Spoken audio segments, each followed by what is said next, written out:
আমাদেরকেও আশিকে রসুল হতে হবে,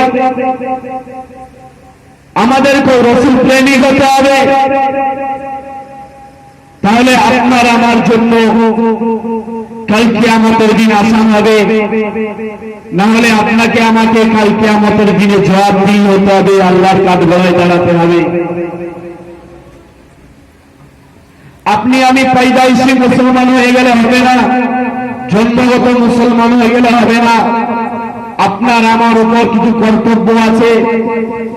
উদাহরণ দিলে বুঝতে পারবেন, একটা ছাত্র কিংবা একটা ছাত্রী ইউনিভার্সিটিতে পড়তে গেলে, কলেজে পড়তে গেলে, হাই স্কুলে পড়তে গেলে, প্রাইমারিতে পড়তে গেলে, মাদ্রাসায় পড়তে গেলে, হোস্টেলে পড়তে গেলে, মিশনে পড়তে গেলে তার একটা নিয়মাবলী হয়, তার একটা ফর্মুলা হয়। মিশনের একটা নিয়মাবলী হয়, মাদ্রাসায় থাকার জন্য একটা নিয়মাবলী হয়, স্কুল কলেজে ইউনিভার্সিটিতে থাকার জন্য পড়ার জন্য একটা নিয়মাবলী হয়। ঠিক তদ্রূপ আপনার আমার জন্য জীবনের শুরু থেকে নিয়ে মৃত্যু পর্যন্ত, জীবনের শুরু থেকে নিয়ে মৃত্যু পর্যন্ত কিভাবে আমরা জীবন যাপন করব, কিভাবে আমরা থাকবো, কিভাবে আমরা আমাদের জীবন যাপনটা করলে, কিভাবে জীবনটা পরিচালনা করলে আপনি আমি আল্লাহ রাব্বুল আলামিনের দরবারে কামিয়াব হতে পারবো, নবীর কাছে মুখ দেখাতে পারবো, তার ফর্মুলা আল্লাহ রাব্বুল আলামিন কিছু কোরআনের মধ্যে দিয়েছেন। নবী সাল্লাল্লাহু আলাইহি সাল্লাম কিছু হাদিসের মধ্যে বলেছেন, যাকে বলা হয় শরিয়াত। মাদ্রাসায় পড়তে গেলে, মিশনে পড়তে গেলে, হোস্টেলে পড়তে গেলে, ইউনিভার্সিটিতে পড়তে গেলে, স্কুল কলেজে পড়তে গেলে একটা নিয়মাবলী থাকে, প্রতিষ্ঠানের একটা নিয়মাবলী থাকে। ঠিক সেরকম আপনার আমার জীবনকে পরিচালনা করার জন্য একটা নিয়ম আছে, ফর্মুলা আছে, যাকে বলা হয় শরিয়াত।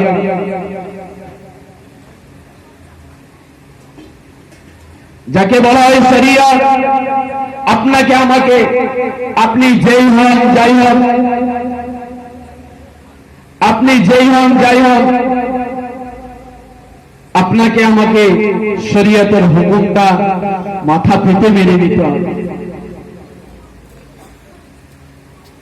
আপনাকে আমাকে প্রত্যেককে শরিয়তের হুকুমটা মাথা পেতে মেনে নিতে হবে, তাহলে আপনি পূর্ণ ইমানদার বলে দাবি করতে পারবেন। না হলে শরিয়তের একটা হুকুম মানবো, এটা সহজ বলে মেনে নেব, আরেকটা আমার জন্য কঠিন বলে সেটা আমি মানবো না, আপনি পরিপূর্ণ ইমানদার হতেও পারবেন না।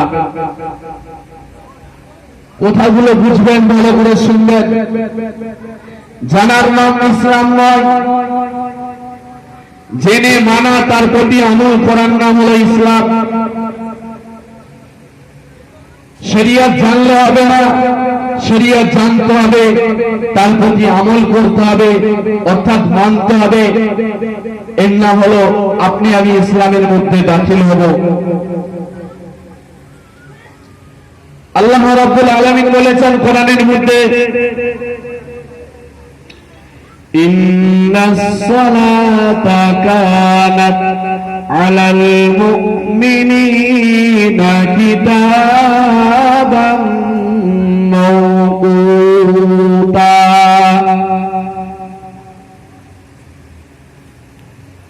আল্লাহ তাআলা কোরআনের মধ্যে ঘোষণা করেছেন, ইন্নাস সালাতা কানাত আলাল মুমিনিনা কিতাবাম মাওকুতা।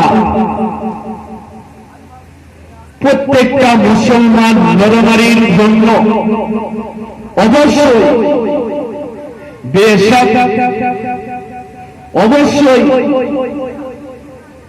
কোন সন্দেহ ছাড়া প্রত্যেকটা মুসলমান নরনারীর জন্য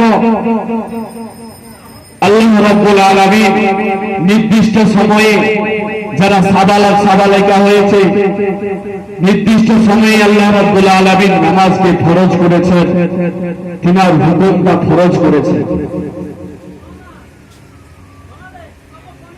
ইন্নাস সালাতা কানাত আলাল মুমিনিনা কিতাবাম মাওকুতা। অবশ্যই প্রত্যেক মুসলমান নরনারীর জন্য, সেটা জগমোহনপুরের মুসলমান নরনারী হতে পারে, সেটা চণ্ডীপুরের মুসলমান নরনারী হতে পারে, সেটা ভগবানপুরের মুসলমান নরনারী হতে পারে, সে যেখানকার হোক না কেন, যাই হোক না কেন, মুসলমান নরনারীর জন্য আল্লাহ রাব্বুল আলামিন নির্দিষ্ট সময় কি করেছেন? তিনার হুকুম, প্রধান হুকুম নামাজকে ফরজ করেছেন। হ্যাঁ, আমাদেরকে জানতে হবে, মানতে হবে, আমল করতে হবে, এর নাম হলো শরিয়াত। জানবো, মানবো, তার প্রতি আমল করব, তবে আপনি আমি কামিয়াব হব। জেনে রেখে দিলাম, জেনে বাক্সে ভালো করে গুছিয়ে তালা মেরে কিতাবকে রেখে দিলাম, ও চলবে না। জানতে হবে, মানতে হবে, তার প্রতি আমল করতে হবে, তবে আপনি আমি সাকসেসফুল হব, কামিয়াব হব, সফল হব।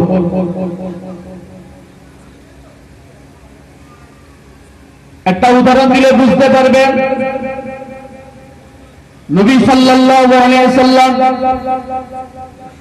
উনি যে 1450 বছর আগে উনার রেখে যাওয়া দিন ছেড়ে গিয়েছেন, উনার রেখে যাওয়া নুরানি পাকিজা সুন্নাত ছেড়ে গিয়েছেন এই উম্মত উম্মতীদের জন্য। এই উম্মত উম্মতীদের জন্য তিনি যে নুরানি পাকিজা সুন্নাত ছেড়ে দিয়ে গিয়েছেন, সেই সুন্নতের প্রতি আমরা আমল করলে কতটা লাভবান হব, এটা আমাদেরকে জানতে হবে। একটা বৈজ্ঞানিক নবী সাল্লাল্লাহু আলাইহি সাল্লামের সুন্নতকে ফলো করে একটা বেদিন ইসলাম গ্রহণ করেছেন। কিভাবে দেখুন, নবী সাল্লাল্লাহু আলাইহি সাল্লামের সুন্নত হলো, কোন যদি প্রাণী, কুকুর, বিড়াল যদি কোনো একটা পাত্রই যদি তার লালা পড়ে কিংবা সে যদি জিভ দিয়ে চাটে সেই পাত্রকে, সেই জিনিসটাকে 7 বার ধৌত করতে হয়, অর্থাৎ ধুতে হয়, তবে পরিপূর্ণ জীবাণুটা যায়। সেই বৈজ্ঞানিক, সে বেদি কিভাবে এইটার উপরে, এই সুন্নতটার উপরে রিসার্চ করে মুসলমান হয়েছে, একটু বললে বুঝতে পারবেন। বৈজ্ঞানিক ভেবেছিল যে ইসলাম ধর্মে কেন কোন কুকুর প্লেট চালিয়ে 7 বার ধুতে হয়, এটা আমাকে জানতে হবে। সে বৈজ্ঞানিক জানার জন্য কি করেছিল, যে একটা প্লেটকে বাইরে রাখলো, একটা কুকুর এসে সেই প্লেটটাকে ছেটে গেল। কুকুরটা কি করলো, সেই প্লেটে লালা ফেলে দিয়ে গেল। বৈজ্ঞানিক কি করলো, প্লেটটাকে একবার ধৌত করলো, একবার ধুলো, রিসার্চ করে দেখলো যে প্লেটের মধ্যে পরিপূর্ণ জীবাণু যায় না, প্লেটের মধ্যে কিছু জীবাণু থেকে গিয়েছে। 2 বার ধৌত করলো, 2 বার প্লেটটাকে ধুলো, ধোয়ার পর দেখলো আরো কিছুটা জীবাণু গিয়েছে, কিন্তু পরিপূর্ণ জীবাণু যায় না। এইভাবে 3 বার, 4 বার, 5 বার, 6 বার করলো। তারপরে বৈজ্ঞানিক রিসার্চ করে দেখলো যে ওই প্লেট থেকে, ওই পাত্রটা থেকে ওই কুকুরের লালা, ওই কুকুরের জীবাণুটা পরিপূর্ণভাবে পরিষ্কার হয় না, পরিপূর্ণভাবে যায় না। যখন সে 7 বার ধৌত করলো, সে যখন প্লেটটাকে 7 বার ধুয়ে নিল, সেই প্লেট থেকে পরিপূর্ণভাবে জীবাণুটা চলে গেল। তখন সেই বৈজ্ঞানিক বুঝতে পারলো যে ইসলাম ধর্মে কি আছে। মুসলমানের উপর নবী সাল্লাল্লাহু আলাইহি সাল্লামের এই নুরানি পাকিজা তরিকা মানলে মুসলমান কতটা সাকসেসফুল হতে পারবেন, কতটা কামিয়াব হতে পারবেন, সে বৈজ্ঞানিক রিসার্চ করে করে করে করে করে করে যখন দেখলো একবারে জীবাণু গেল না, 2 বারে জীবাণু গেল না, 3 বারে জীবাণু গেল না, 4 বার, 5 বার, 6 বার করলো, 7 বারে যখন দেখলো পরিপূর্ণ জীবাণু গিয়েছে, তখন সেই বৈজ্ঞানিক এই ইসলামকে সত্য মনে করে, এই মুসলমান জাতিকে সত্য মনে করে সে বৈজ্ঞানিক বেদিন থেকে ইসলাম ধর্ম কবুল করে নিল। জোরে বলুন সুবহানাল্লাহ। বৈজ্ঞানিক আপনার আমার নবীর সুন্নাত পাকিজা তরিকাকে রিসার্চ করে করে মুসলমান হয়েছে। অনেক উদাহরণ আছে, অনেক উদাহরণ আছে। আরেকটা উদাহরণ দিলে বুঝতে পারবেন।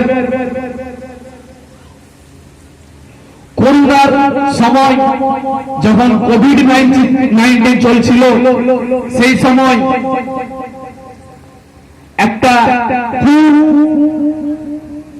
একটা আলোড়ন করছিল যে করোনা করোনা করোনা করোনা করে সব দেশ চিন্তিত ছিল, দেশ পেরেশানের মধ্যে ছিল।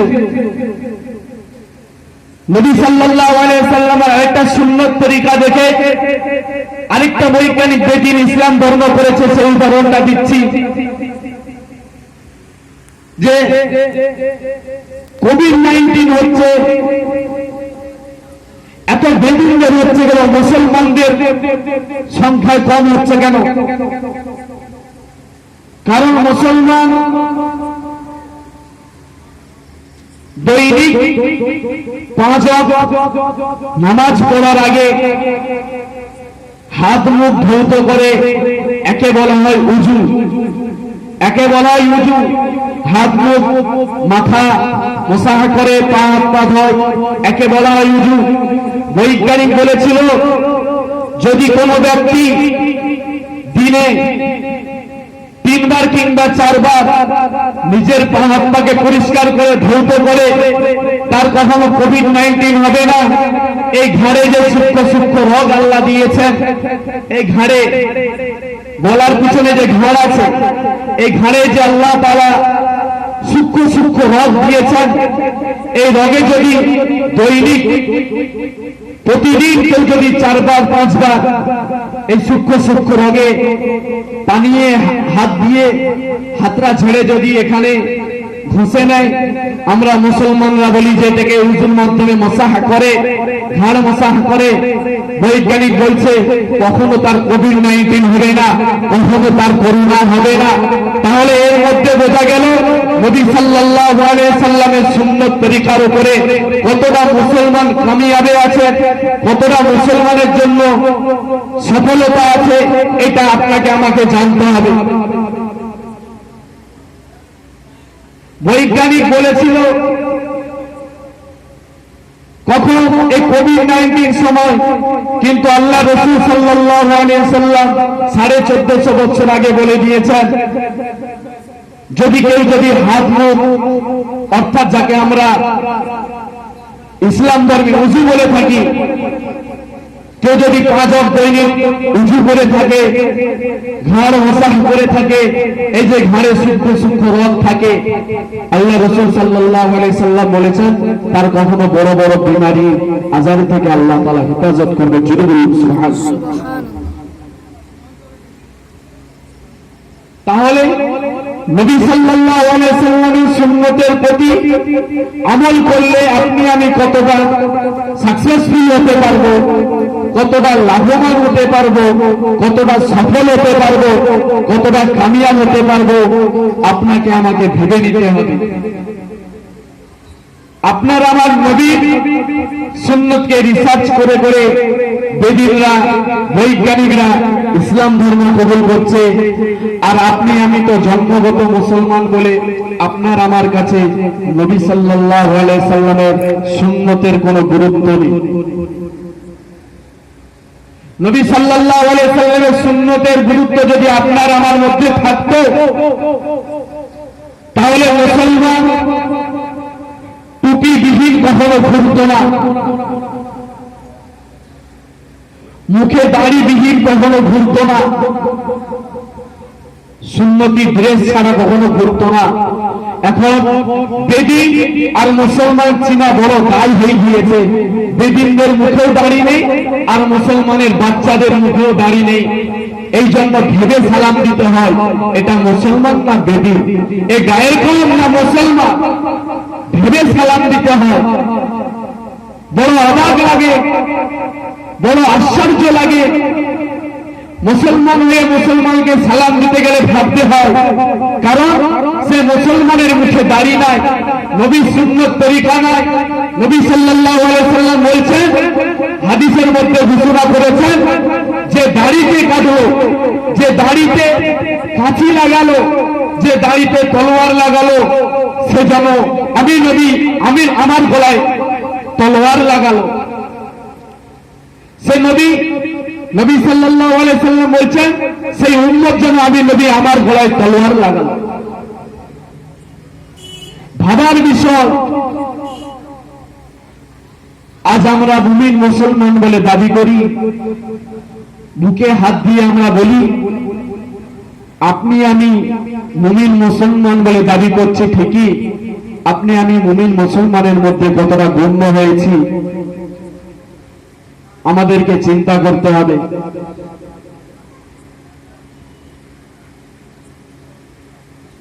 আপনার আমার দিনকে আল্লাহ তাআলা কতটা, আপনি আমি যে ধর্মের মধ্যে আছি সেই ধর্মটা আল্লাহ তাআলার কাছে কতটা পছন্দনীয়, আপনি আমি তো সেই ধর্মের মধ্যে নেই। আপনি মানুন নাই মানুন, এই ধর্ম কতটা আল্লাহ তাআলার কাছে পছন্দনীয়। আল্লাহ তাআলা কোরআনের মধ্যে ঘোষণা করেছেন, ইন্নাদ-দীনা ইনদাল্লাহিল ইসলাম, ইন্নাদ-দীনা ইনদাল্লাহিল ইসলাম।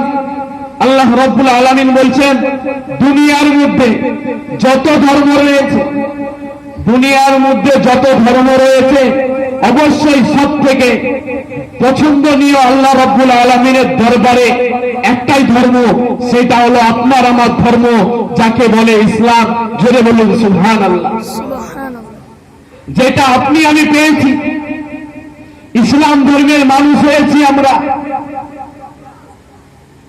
আল্লাহ রাব্বুল আলামিন বলছেন, দুনিয়ার মধ্যে যত ধর্ম রয়েছে সব থেকে আমার কাছে পছন্দনীয়, কে বলছেন? আল্লাহ বলছেন, আমার কাছে সব থেকে পছন্দনীয় একটাই ধর্ম, সেই ধর্ম হলো ইসলাম।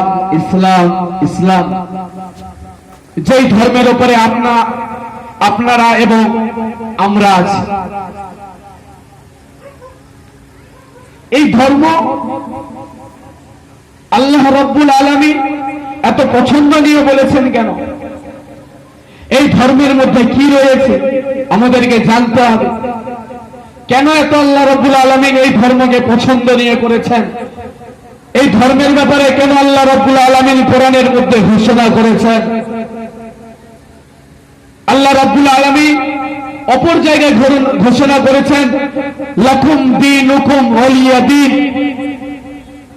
যার যার ধর্ম তার তার কাছে, কেউ কারো ধর্ম নিয়ে বিভাদ সৃষ্টি করো না। যার যার ধর্ম তার তার কাছে, যার যার ধর্ম তার তার কাছে, কেউ ধর্ম নিয়ে কারোর সাথে বিভাদ করো না। আল্লাহ রাব্বুল আলামিন বলেছেন, লাকুম দীনুকুম ওয়ালিয়া দীন। কিন্তু এমন একটা পরিস্থিতি চলে এসেছে যে আজ মুসলমান লাঞ্ছিত, বঞ্চিত, অপমানিত, অপদস্থ। আজ মুসলমানদের মা বোনেরা লাঞ্ছিত, বঞ্চিত, অপমানিত। কারণ জানেন? কারণ একটাই, যে এদের মধ্যে আল্লাহর হুকুম, নবী সাল্লাল্লাহু আলাইহি সাল্লামের তরিকা উঠে যাচ্ছে। এদের মধ্যে যখন আল্লাহর হুকুম, নবীর তরিকা থাকবে না, তখন এরা লাঞ্ছিত, বঞ্চিত, অপমানিত, অপদস্থ হতে থাকবে এবং এরা বেদিনদের হাতে মার খেতে থাকবে। আজ যেরকম উদাহরণ দিলে বুঝতে পারবেন, মুসলমানদের ওয়াকফ সম্পত্তি নিয়ে আজ পুরো বিশ্বে আজ একটা মুসলমানরা বেশ চিন্তিত রয়েছে। আমাদের ওয়াকফ সম্পত্তি, আমাদের পূর্বপুরুষের সম্পত্তি, আমাদের বাপ দাদাদের সম্পত্তি, যেটা আল্লাহ রাব্বুল আলামিনের দরবারে, যেটা আল্লাহ রাব্বুল আলামিনের রাস্তায় যেটা আমাদের মুরব্বীরা দান করে গিয়েছেন, সেই অকাপ সম্পত্তি আজ ছিনিয়ে নিতে চলেছে আমাদের ভারত সরকার।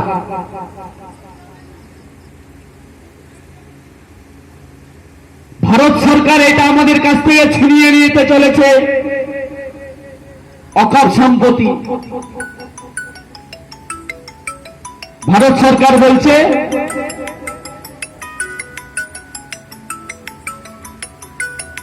যে একটা গ্রামে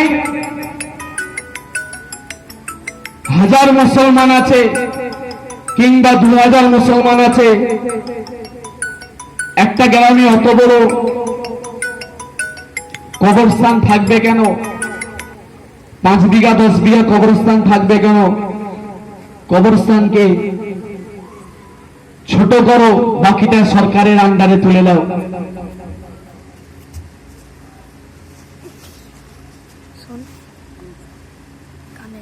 জানেন, এগুলো মুসলমানদের ইমানের কমজোরির কারণে, এগুলো মুসলমানদের ইমানের কমজোরির কারণে, এগুলো আমাদের পাপের কারণে আমাদেরকে এই ফল ভোগ করতে হচ্ছে।